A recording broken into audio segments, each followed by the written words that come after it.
समस्तजनकल्याणे निरतं करुणामयं नमामि चिन्मयं देवं सद्गुरुं ब्रह्मविद्वरम्।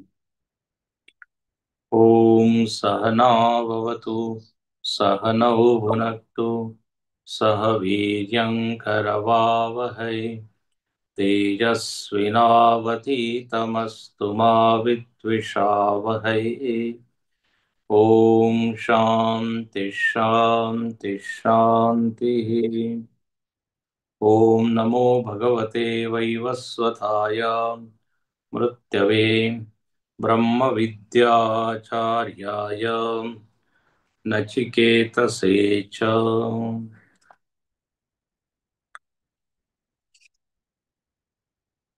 यपूर्वं तपसो जातम् अद्भ्यः पूर्वमजायत गुहां प्रविश्य तिष्ठन्तम् यो भूतेभिर्व्यपश्यत एतद्वै तत्। सातवां मंत्र। या प्राणेन संभवति अदितिर्देवता मयि गुहां प्रविश्य तिष्ठन्तीं या भूतेभिर्व्यजायत एतद्वै तत्। अरण्योर्निहितो जातवेदा गर्भैव सुभृतो गर्भिणीभिः दिवे दिवैट्यो जाग्रवद्भिर्हविष्वद्भिः मनुष्येभिरग्निः एतद्वै तत्। अरण्योर्निहितो जातवेदा गर्भैव सुभृतो गर्भिणीभिः दिवे दिवैट्यो जाग्रवद्भिर्हविष्वद्भिः मनुष्येभिरग्निः एतद्वै तत्। भाष्यकार इस मंत्र पर भाष्य लिखते हैं 91 पृष्ठ पर अंतिम पंक्ति। यो अधियज्ञः उत्तर अधर अरण्यो निहितः स्थितः जातवेदा अग्निः पुनः सर्वहविषां भोक्ता अध्यात्मं च योगिभिर्गर्भ इव गर्भिणीभिः अंतर्वर्त्निभिः अगर्हित अन्नपान भोजनादीना यथा गर्भः सुभृतः सुष्ठु सम्यक् भृतः लोक इति इत्थम् एव ऋत्विग्भिः योगिभिः च सुभृत इति एतत्। प्रकरण यहां चल रहा है आत्म तत्व का। आत्मा का वेदांत में क्या स्वरूप है, विशेष रूप से अद्वैत वेदांत में, या ये कहा जाए कि उपनिषद ने आत्मा के बारे में क्या निर्णय दिया है। श्रुति यहां पर आत्म तत्व की सर्वरूपता का प्रतिपादन कर रही है कि यह आत्मा सर्वात्मा है। यह आत्मा केवल देह में उपस्थित एक चैतन्य का नाम नहीं है। चैतन्य एक है लेकिन वो परिच्छिन्न नहीं है। उसको आप सीमित मत कीजिए, उसकी परिच्छिन्नता का नाश कीजिए। परिच्छिन्नता आत्मा के स्वभाव के बिल्कुल विपरीत है। आत्म तत्व अपरिच्छिन्न, त्रिविध परिच्छेद शून्य है। लेकिन अब कोई कहेगा लगता तो यह है कि वो परिच्छिन्न है,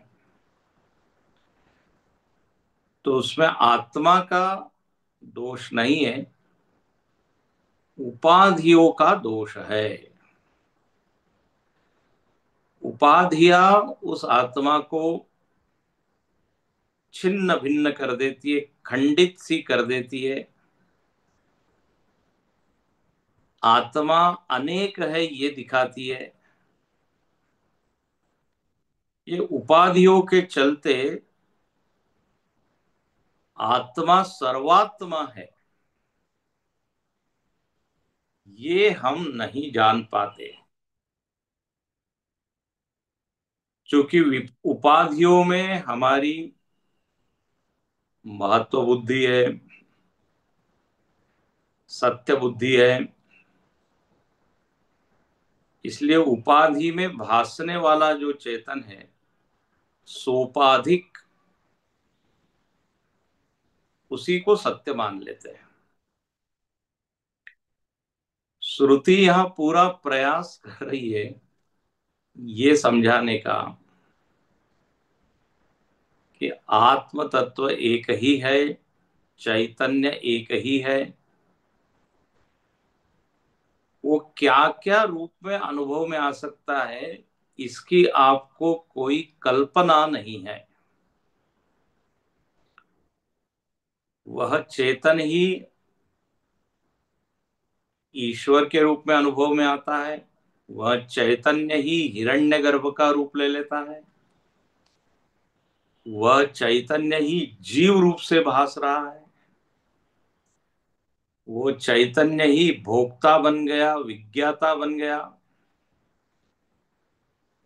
मतलब यू नेम इट, और वो चेतन बना हुआ है। तो यहाँ यमाचार्य नचिकेता के माध्यम से हम लोग को यही बताना चाहते हैं कि ए तद वही तत्, जो तुमने पूछा है कि धर्म अधर्म से अन्य कौन है, कार्य कारण से अन्य कौन है, बोले वही ये चेतन है। उस चेतन के कितने रूप हो सकते हैं, कितने उपाधियों में वो भास सकता है, उसका यहाँ प्रकरण चल रहा है। तीसरे मंत्र से ये प्रारंभ हुआ है।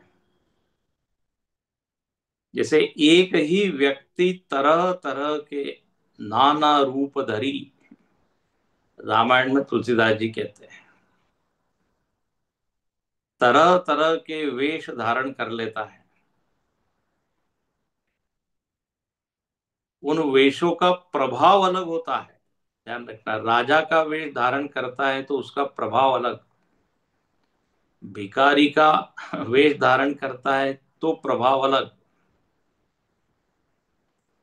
पुलिस का वेश धारण करता है तो उसका काम है ना, उसकी एक्टिंग वो अलग। लेकिन जहां तक वो व्यक्ति की बात है, वो व्यक्ति वैसा के वैसा ही रहता है।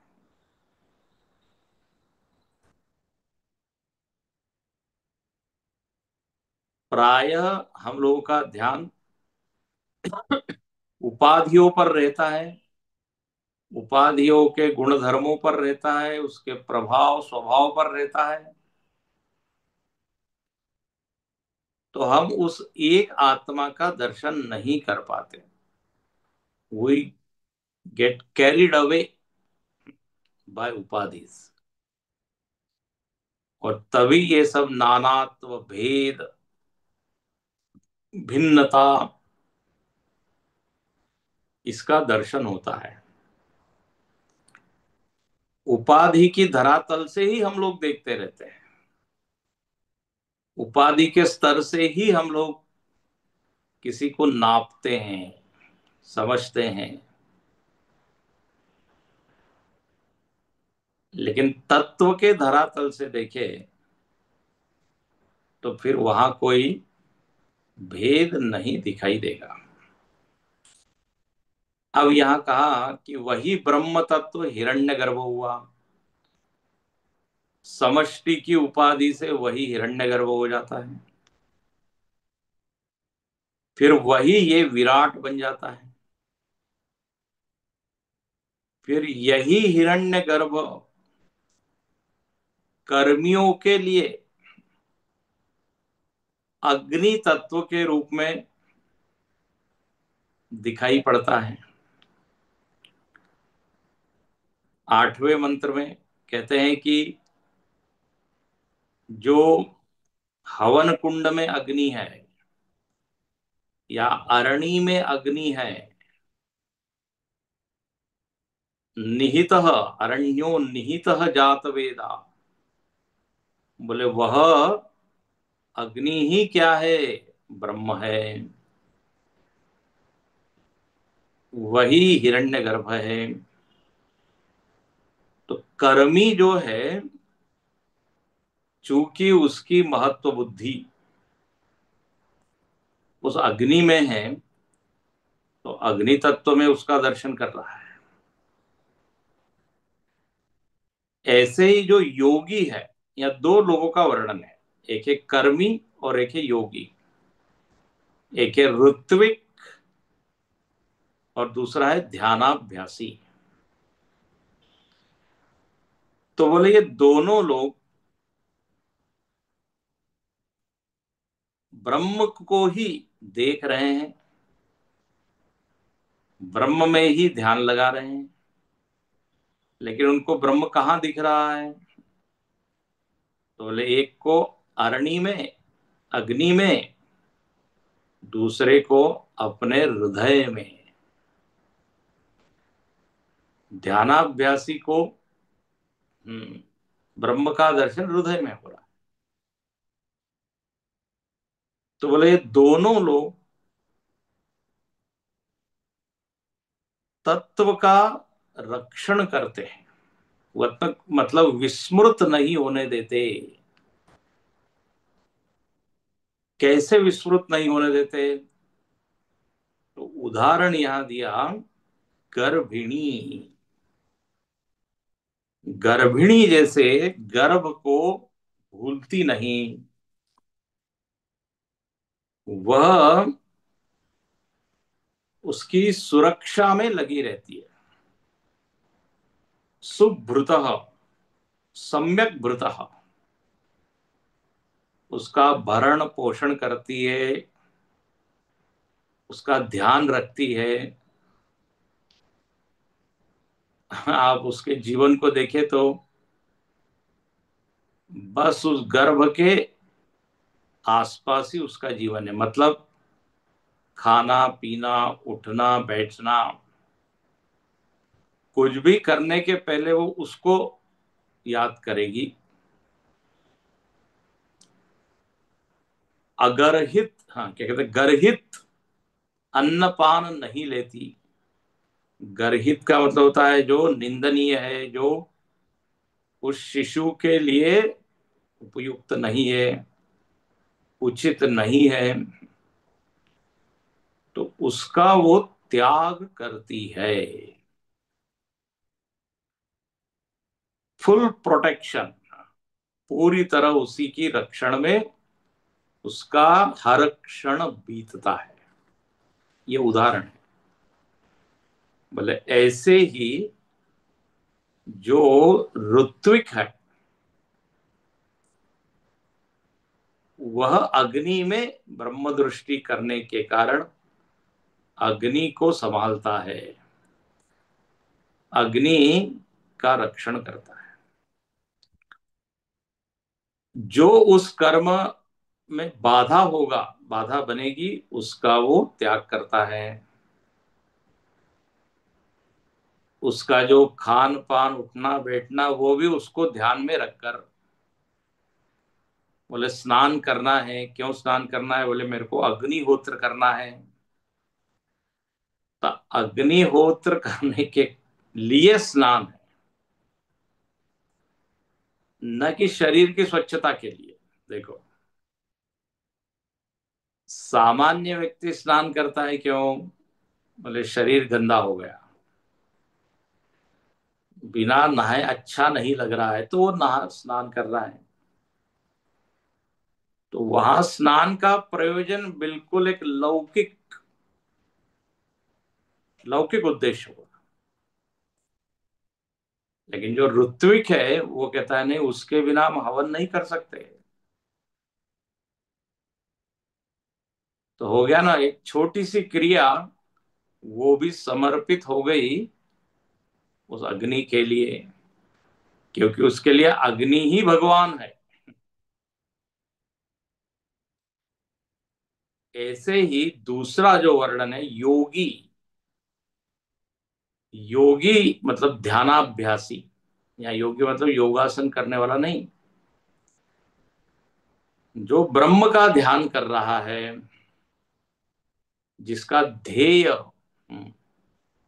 आत्म चैतन्य है, तो बोले वो भी उसी तरह आत्मा का ध्यान रखता है जिस तरह गर्भिणी। तो ध्यानाभ्यासी का भी उठना बैठना खाना पीना, ध्यान को ध्यान में रखते हुए, ध्यानानुकूल उसका रहन सहन, उसकी दिनचर्या होती है। इसीलिए गीता के छठे अध्याय में बोल दिया, युक्ताहार विहारस्य युक्त चेष्टस्य कर्मसु। सारी चेष्टाएं जो उसकी हो रही है वो युक्त होनी चाहिए, यदि वो चाहता है कि हम ध्यान में सफल होए तो लक्ष्य क्या है? हाँ, ब्रह्म ज्ञान, ब्रह्म ध्यान, वो सुरक्षित रहे। और उसके लिए वो फिर यदि उपवास करने की जरूरत पड़ती है तो उपवास करता है, सोने की जरूरत पड़ती है तो सो लेता है। देखो निद्रा क्यों है मालूम है उसके लिए? अरे हम सो इसलिए रहे हैं कि सुबह जल्दी उठ के ध्यान कर सके, इसलिए जल्दी सो रहे हैं। थक गए हैं इसलिए सो नहीं रहे हैं। देखो, उसका सोना भी इस प्रयोजन को ध्यान में रखकर, बोले नींद पूरी होगी तो ध्यान अच्छा लगेगा, नहीं तो ध्यान में ही नींद फिर पूरी होती है। ये अन्न खाने से मन पर अच्छा प्रभाव पड़ता है, इसलिए हम ये अन्न ले रहे हैं, इस अन्न का त्याग कर रहे हैं। बोले इससे मन चंचल होता है, मन तामसिक होता है। हम्म, ये जो वर्ज्य कहा है कुछ कुछ खान पान, तो मेडिकल की दृष्टि से भले ही वो ठीक हो, हाँ, शरीर की दृष्टि से ठीक हो सकता है, लेकिन ध्यानाभ्यासी का ज्यादा ध्यान चित्त के ऊपर है, चित्त पर क्या प्रभाव पड़ रहा है। तो वह उसकी, हाँ, आत्म तत्व की सुरक्षा के लिए वह ध्यान रखता है ये सब। तो उदाहरण है गर्भिणी का, और दो लोगों का वर्णन है, योगी और कर्मी। योगी का ब्रह्म आत्मा, और कर्मी का ब्रह्म अग्नि। अब आगे कहते हैं कि ईड्यम, एक शब्द आता है ईड्यम, किंच दिवे दिवे ईड्य। दिवे दिव का अर्थ शंकराचार्य करते हैं अहनी अहनी ईड्य। अहनी अहनी का मतलब रोज रोज, नित्य प्रति, प्रतिदिन, प्रतिदिन जो है वो योगी अग्निहोत्र करता है, अग्नि की पूजा करता है मानो की,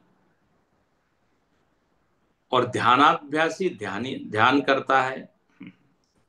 ये अहनी अहनी शब्द बड़ा महत्वपूर्ण है। यदा कदा नहीं, सर्वदा। अहन शब्द का संस्कृत में अर्थ है दिन। तो प्रतिदिन, जैसे वो गर्भिणी जो है प्रतिदिन गर्भ का ध्यान रखती है। ये नहीं कि आज संडे है, आज छुट्टी का दिन है, तो उस ओर ध्यान ही न दे। ऐसा नहीं, तो नियम लेकर ध्यानाभ्यासी ध्यान करता है। और योगी जो है, कर्मी जो है, ऋत्विक या यजमान या जो भी आप कहिए कर्मकांडी, वो करता है क्या? हवन इत्यादि। अब यह कहते हैं इनके लिए ईड्य है, योगी के लिए आत्मतत्व ईड्य है। ईड्य का अर्थ होता है स्तुत्य। ईड्य का अर्थ क्या लिखा है? स्तुत्य वंद्य, कर्मी भी, योगी भी। योगी और कर्मी दोनों के लिए स्तुत्य है। स्तुत्य का मतलब होता है स्तुति योग्य, पूज्य, आदरणीय। योगी के लिए अग्नि जो है वो पूज्य है। आत्मज्ञानी साधक के लिए आत्म तत्व पूज्य है। बोले इससे बड़ी कोई चीज नहीं।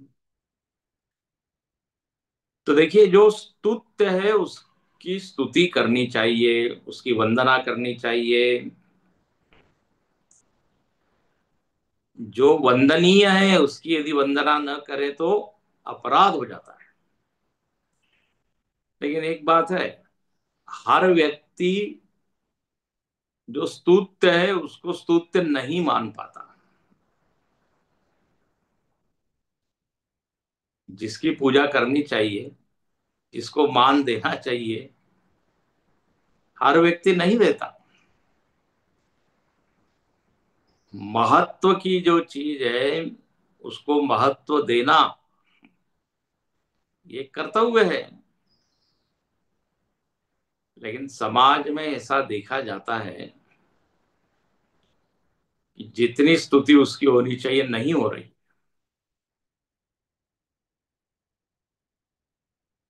अब महाभारत में ही आप देखिए तो कृष्ण भगवान स्तुत्य है,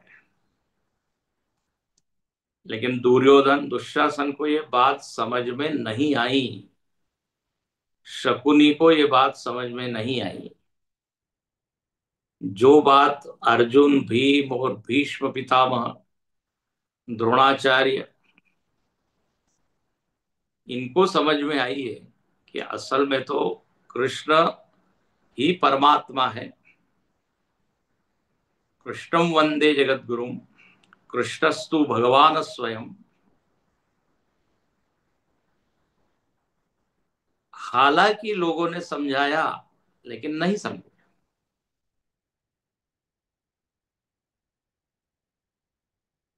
तो स्तुत्य कौन है? ये भी एक प्रश्न है। वास्तव में वो स्तुत्य है कि आपने उसको स्तुति योग्य बनाया है। ध्यान से सुनना। समाज में दो भाग हो जाते हैं। बोले कोई स्तुति योग्य नहीं है, आपके लिए वो स्तुत्य है।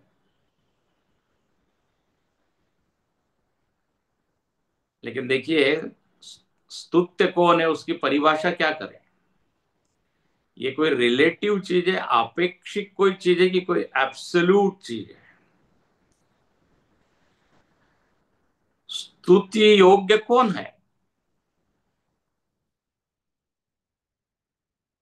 आपने आरोप कर दिया कि ये बड़ा अच्छा है, बड़ा महान है, इसलिए वो स्तुति योग्य हुआ,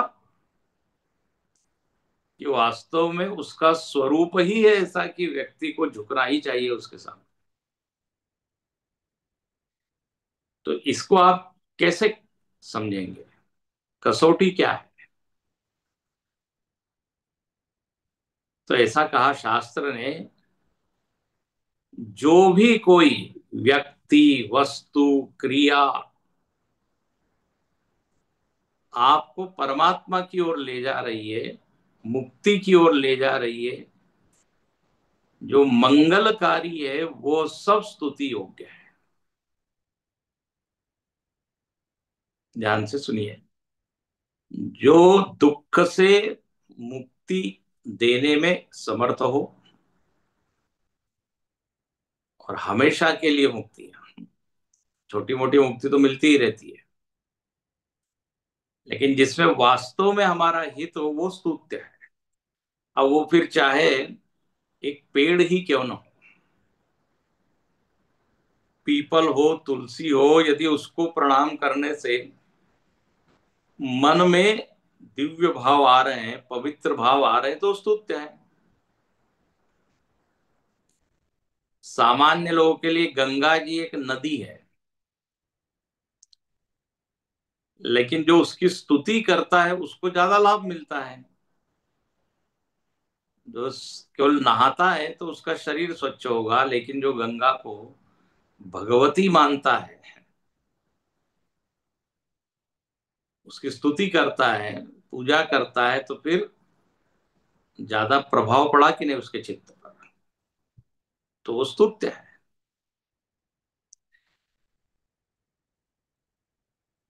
यहां पर कहते हैं जो कर्मी है, उसको ये लगता है कि अग्नि की स्तुति करने से ही हमारा कल्याण है, और वो सत्य ही है। इसलिए सारे वेद में हम देखते हैं अग्नि को बहुत ऊंचा मान दिया है, स्थान दिया है। तो यहाँ लिखते हैं कर्म भी ईड्यम। रावण को कभी नहीं लगा कि राम जी स्तुत्य है। वो यही कहते रहा ये एक राजकुमार है, निर्बल है, देखो कैसे भटक रहे हैं, पहचान नहीं पाया। तो कहते हैं यहां पर जो कर्मी है और जो योगी है, यहाँ लिखते हैं बड़ा सुंदर, कर्मी भी योगी भी अध्वरे हृदये च। योगी के लिए देखिए, जो हृदय है, अध्वर मतलब हृदय, हृदय में ही क्या है, वो पर ब्रह्म परमात्मा विराजमान है। उसका पूरा भाव क्या है, बोले जो यही है, वो आत्मा बनकर वही ब्रह्म बैठा है। तो पुनः पुनः यतो यतो निश्चरति मनश्चंचलम अस्थिरम ततो ततो नियम्य तद आत्मन्येव वशम नये। बार बार बार बार स्वयं की ओर ही मुड़ता है, उसी का ध्यान रखता है। हमारे स्वामी जी ने बड़ा अच्छा कहा, बोले जैसे कर्मी व्यक्ति के लिए समिधा, हवि, अग्नि, ये सब महत्वपूर्ण है, ऐसे ही ये ध्यानाभ्यासी के लिए अंतःकरण, वृत्ति, हृदय, ये सब महत्वपूर्ण है। इसलिए आगे लिखते हैं कि जागृतवत भी, जागरणशीलवत भी अप्रमत्त ही। बोले जो योगी है वो बिल्कुल जागते रहता है, श्रुति का शब्द है जाग्रवत भी। जैसे जो जगा हुआ व्यक्ति है ना, वो सब चीज के प्रति सतर्क रहता है। भाई जब हम जागे रहते हैं तो कौन आ रहा है, कौन जा रहा है, ये सब अपनी नजर में रहता है। वो जो रात में चौकीदार होता है वो जागते रहता है, तो मतलब क्या, ध्यान रखता है कि कौन आ रहा है, कौन जा रहा है। ऐसा आदर्श जो चौकीदार है उसको होना चाहिए, लेकिन वो लोग भी सो लेते हैं। और वो भी कहते हैं जागते रहो मेरे भरोसे मत रहो। तो जब जागृत अवस्था है तो उसमें सब चीज एकदम स्पष्टम स्पष्टम दिखती है। तो बोले ऐसे ही योगी और कर्मी अपने अपने न साधना के प्रति जागृत रहते हैं। बहुत सुंदर। जागृवत भी जागरणशीलवत, जो जगा हुआ व्यक्ति होता है वो जैसे सतर्क होता है वैसे ही। और यहां सीधा अर्थ किया जागरणवत भी का, अप्रमत्त ही, प्रमाद नहीं करता। जागने का अर्थ क्या है? प्रमाद शून्य होना, आलसहीन, आलस्य नहीं होना। तो जैसे कर्मी जो है वो आलस्य नहीं करेगा कि आज हवन रहने देते हैं, आज हाँ छुट्टी है, बोले नहीं करना है। ऐसे ही ध्यानाभ्यासी, गीता में भगवान ने कहा योगो अनिर्विण्ण चेतसा, योक्तव्य, बोले उसको ध्यान करना ही चाहिए बिना थके बिना उबे, श्रवण करना ही चाहिए। तो यहां पर लिखते हैं कि जो साधक लोग हैं वो अपनी अपनी साधना के प्रति प्रमाद शून्य होते हैं। जैसी वो गर्भिणी बिना प्रमाद के अपने गर्भ का रक्षण करती है। और आगे लिखते हैं हविष्वत भी राज्यादिवत भी, आज्यादिवत भी, ध्यान भावनावत भी। बार बार देखिए दोनों का वर्णन कर रहे हैं। कहते हैं जो कर्मी है उसके लिए यज्ञ और यज्ञ में उपयोग में आने वाली जो हवि इत्यादि है वो बहुत महत्वपूर्ण है। बोले ठीक वैसे ही, ध्यान से सुनना है, बहुत अच्छा वाक्य है, वैसे ही ध्यानाभ्यासी के लिए, योगी के लिए ध्यान भावनावत भी, जैसे घी जो है वो कर्मकांडी के लिए एक पात्र में वो रखता है और कहीं वो गिर न जाए, उसका उसको संभालता है, हवि समिधा इत्यादि, ऐसे ही ध्यानाभ्यासी ध्यान की भावना को संभालता है। सुंदर। यहां हृदय ही वो घी का पात्र है। उसके लिए वो महत्वपूर्ण है, इसके लिए हृदय। तो ध्यान भावना वो ये देखता है कि अपनी वृत्तियां कहीं बहिर्मुखी तो नहीं हो रही है, वृत्तियां विषय की ओर तो नहीं भाग रही है, वृत्ति में वो पुनः पुनः ब्रह्म की ही स्थापना करता है, ब्रह्माकार वृत्ति बनाता है। जितनी देर वो बैठा है उतनी देर उसी का वो रक्षण करता है। ऐसा होना चाहिए। जो करता है, जो साधक है, प्रयत्न तो यही करता है। तो यहां कहते हैं मनुष्यों के द्वारा, जो साधकों के द्वारा इस तरह से रक्षण किया जाना चाहिए, किया जाना योग्य है। तो पूरे इसका निचोड़ क्या निकला कि जैसे गर्भिणी के लिए गर्भ महत्वपूर्ण है, जैसे वो खान पान इत्यादि का ध्यान रखती है, ऐसे ही योगी को ध्यान रखना चाहिए, कर्मी को ध्यान रखना। दूसरा यहां कहा कि योगी और कर्मी के लिए अग्नि और ब्रह्म क्या है? स्तुत्य है, ईड्य है।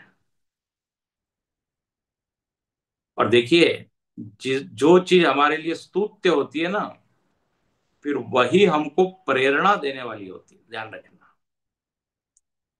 प्रेरक बन जाती है वही चीज, वही व्यक्ति। और फिर प्रयत्न वो हमसे करवा ले जाती है। अब किसी के लिए यदि राष्ट्र स्तुत्य हो, तो राष्ट्र प्रेरणा उसको देते रहता है, और फिर राष्ट्र के लिए वो सब कुछ छोड़ने के लिए तैयार हो जाता है। भाई, प्रेरक तत्व कौन है? प्रेरकत्व किसमें है? जिसकी आप स्तुति कर रहे हो। राष्ट्र के प्रति यदि कोई भावना ही न हो, तो क्यों वो त्याग करेगा? क्यों वो खान पान, रहना इत्यादि उसके लिए छोड़ेगा? तो जो स्तुति योग्य है ना, वो प्रेरक है। तो यहाँ पे दोनों दोनों का बार बार वर्णन आ रहा है। और तीसरी चीज यहां लिखी कि प्रमाद शून्य होते हैं। तो स्तुति योग्य है ब्रह्म, दूसरा उसी के रक्षण के लिए उस पूरी दिनचर्या को संभालता है, और तीसरी चीज बिना प्रमाद के उसके प्रति वो सावधान रहता है। ये तीन यहाँ पॉइंट है। और ये किसके द्वारा होता है? तो यहां शब्द लिखा मनुष्य भी। अब मनुष्य भी के लिए आप लगा लीजिए योगी भी, कर्मी भी, और गर्भिणी के लिए गर्भिणी भी। मनुष्य भी, भाष्यकार यहाँ लिखते हैं मनुष्य ही। मनुष्य भी, ये छांदस प्रयोग है। मनुष्य ही, मनुष्यों के द्वारा ऐसा होना चाहिए। और बोले बस यही वह प्रकृत ब्रह्म है, अग्नि या ध्यानाभ्यासी के लिए जो आत्मा है। इस तरह यहाँ पे श्रुति ने ये दो और आत्मा के आयाम बताए, या आत्मा का स्वरूप बताया। अब आगे कहते हैं यही आत्मदेव कौन है? तो बोले इसी आत्मदेव से सूर्योदय और सूर्यास्त होता है। अब ले देखिए, सब चीज उस आत्मा से ही। सुनिए इसको। यतश्चोदेति सूर्योस्तम यत्र च गच्छति तम देवा सर्वे अर्पिता तदुनात्तेति कश्चन एतद्वै तत्। यतश्चोदेति सूर्योस्तम यत्र च गच्छति तम देवा सर्वे अर्पिताः तदुनात्तेति कश्चन एतद्वै तत्। किंच, बोले अब और क्या बताएं? किंच यतः च उदेति सूर्य। अब हम लोग जो रोज दृश्य देखते हैं, श्रुति जो है उसकी ओर ध्यान आकर्षित करती है, और कहती है ये जो नित्य सूर्य का उदय होता है, जहां से सूर्य का उदय होता है, यतः, यत मतलब जहां से, और जहां सूर्य अस्त होता है, सूर्य अस्तम। तो जिसमें से वो उदित होता है, जिसमें वो अस्त होता है, बोले उसको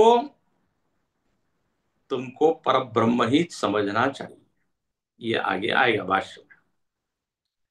मतलब सूर्य का उदय स्थान, लय स्थान भी ब्रह्म है। हाँ, फिर लिखते हैं तम देवाः सर्वे अर्पिताः। सारे देवता लोग भी उसी में अर्पित है। मतलब उनकी स्थिति उनका जीवन इस ब्रह्म के कारण ही है, उसी में अर्पित है। ब्रह्म के अलावा देवताओं का अस्तित्व हो नहीं सकता। अभी विस्तार से देखेंगे, लेकिन यहां ये कह रहे हैं।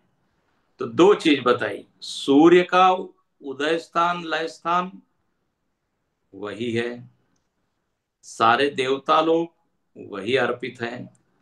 अच्छा, तीसरी बात कहते हैं,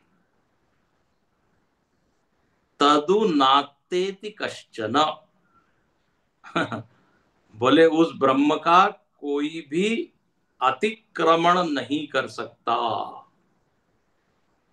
हाँ, उसके आगे कोई जा नहीं सकता, उसके बिना कोई रह नहीं सकता, ये अर्थ है। तदु न अत्येति कश्चन। बोले वो कौन है, तो यहां तो लिखा नहीं श्रुति में, तो केवल इतना लिखा, ए तद वही तत्, यह वही है जिसका पीछे वर्णन चला आ रहा है। नचिकेता ने जिसके बारे में पूछा है वो यही है। अब यहां पर देखिए एक नई बात आ गई कि सूर्य का उदय और अस्त जहां से होता है वो भी ब्रह्म है। अब कोई कहेगा कि भाई सूर्य का उदय तो पूर्व दिशा से होता है और अस्त तो पश्चिम दिशा में है। तो आप ये कहना चाह रहे हैं कि पूर्व और पश्चिम ब्रह्म है?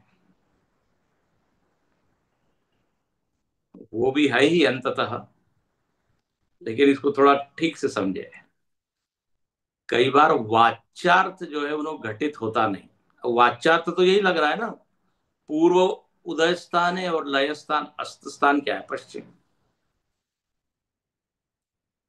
अच्छा, ये दो दिशाएं तो अलग अलग हैं, तो क्या दो ब्रह्म हो गए, पूर्व ब्रह्म पश्चिम ब्रह्म? जहां से सूर्य का उदय और जहां अस्त होता है वो ब्रह्म। तो देखिए यहां पर उदय और अस्त होता है सूर्य, ठीक है, लेकिन उदय अस्त होने से क्या होता है, इसको जरा सुनिए।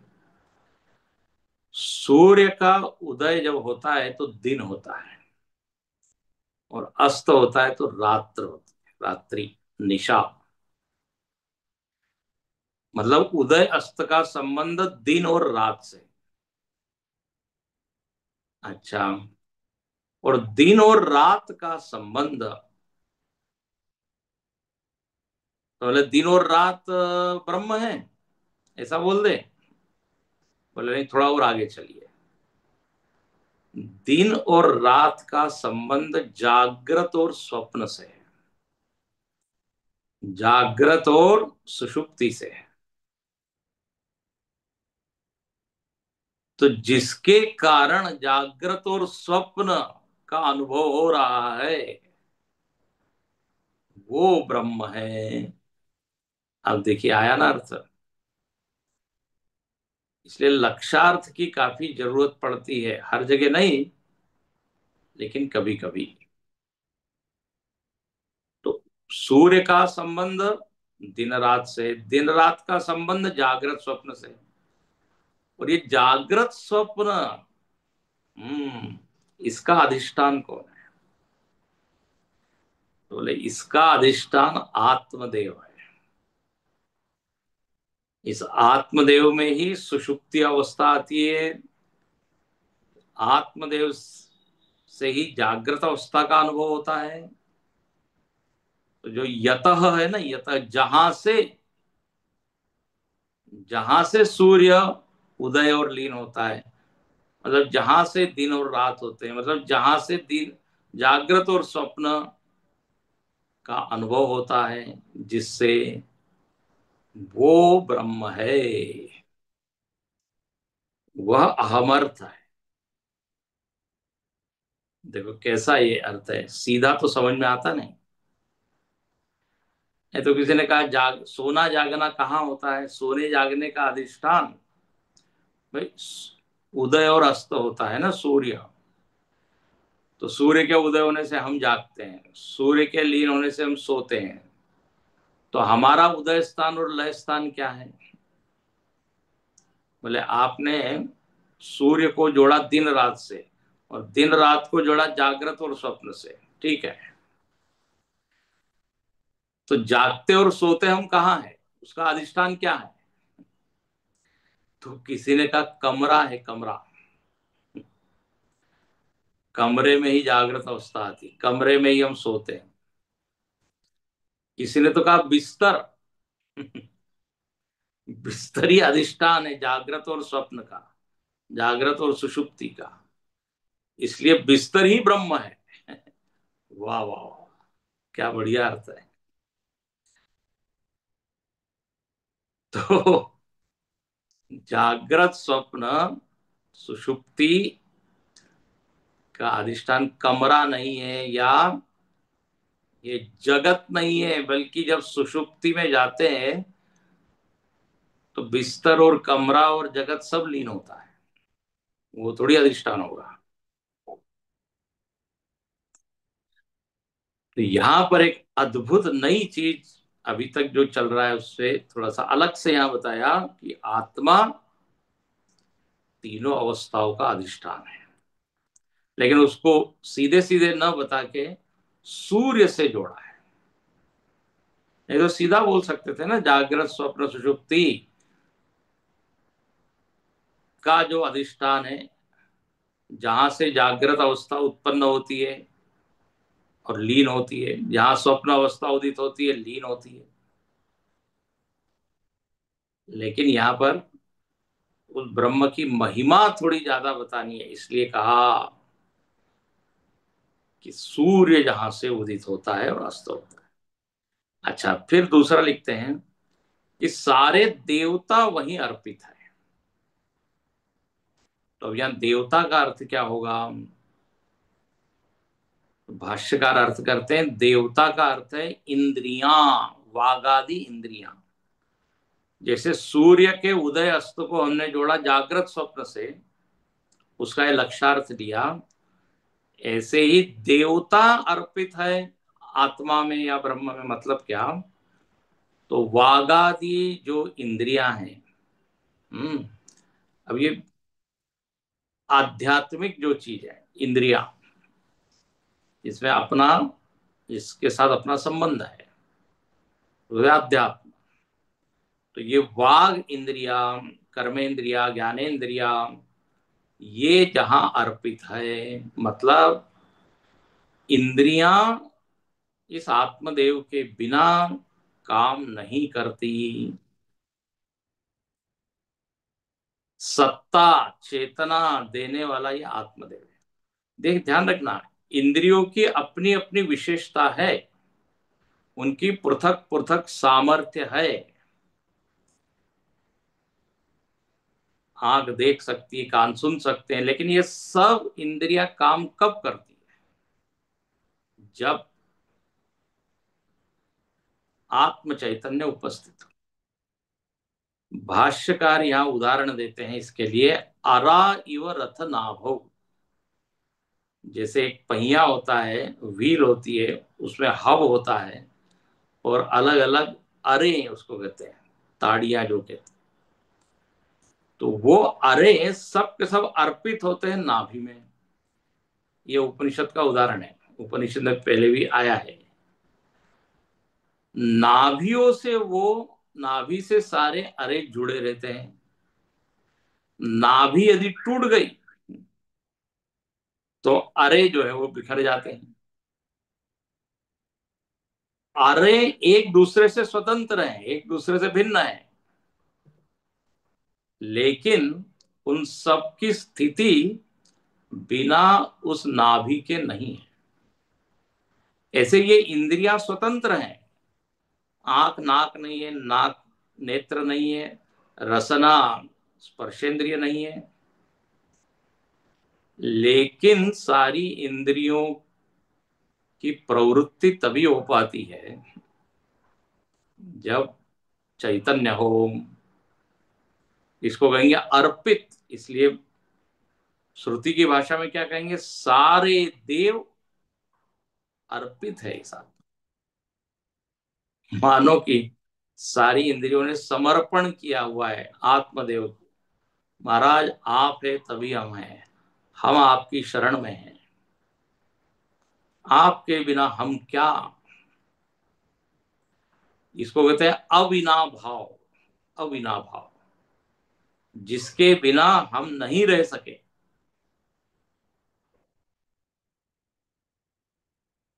इंद्रियों को यहाँ देवता कहा, कभी कभी मन और बुद्धि को भी देवता कहा। तो तम देवा अर्पिता, तो सारी देव इंद्रियां आपके प्रिय अर्पित है, जागृत आदि अवस्थाएं आप में अर्पित है। और बोले आप कौन है, बोले आप वही ब्रह्म हो। ये तद वही तत्, और इस ब्रह्म के परे और कुछ नहीं। भाष्यकार लिखते हैं सब चीज निरात्मक हो जाएगी। निरात्मक मतलब सत्ता शून्य हो जाएगी। इसलिए सबसे प्रथम ये ब्रह्म, उसके बाद फिर सब कुछ है। अब इंद्रिया मन आत्मा का अतिक्रमण नहीं कर सकती, जागृत स्वप्न अवस्थाएं आत्मा का अतिक्रमण नहीं कर सकती, इनके अधीन है, ब्रह्म के अधीन ये सब है। तो इस तरह यहां पे देखिए, आत्मदेव को सर्वाधिष्ठान कहा और इंद्रियों की भी आत्मा यही है ये कहा। भले ही इंद्रियां अपना झंडा अलग अलग गाड़ रही है, हाँ, दिखाती है कि हम में अपनी शक्ति है, लेकिन सत्य को यदि देखे तो वो इंद्रियों का कहना झूठ हो जाएगा। इस तरह यहां पर ये मंत्र हम पूरा करते हैं। आज हम यहां रुकते हैं। अब एक सूचना है, अगली कक्षा 20 तारीख को हो। अभी कल पोलवन जाना है, वहां पूज्य गुरुदेव का, गुरु जी का 75वां जन्म दिवस है ना, उसका आयोजन है, तो वहां जाना है। 75th बर्थडे ऑफ पूज्य गुरु जी, तो चिन्मय विभूति में वो कार्यक्रम है। उसके बाद फिर कोल्हापुर में एक शिविर हम लोग कर रहे हैं। आप लोगों को भी हमने फ्लायर भेजा था, गुरु गीता के ऊपर 5 से 10 जुलाई, तो वहां पर जाना है। उसके बाद 12 से 18 जुलाई भोपाल में है। तो काफी ये यज्ञ और यात्रा के चलते हम लोग उपनिषद को अभी नहीं देख पाएंगे, थोड़ा ब्रेक होगा, उसके बाद फिर 20 तारीख को होगा, ये ध्यान रखिएगा। ओम पूर्णमद पूर्णमिदं पूर्णात् पूर्णमुदच्यते पूर्णस्य पूर्णमादाय पूर्णमेवावशिष्यते। ओम शांति शांति शांति। हरि ओम। श्री गुरुभ्यो नमः।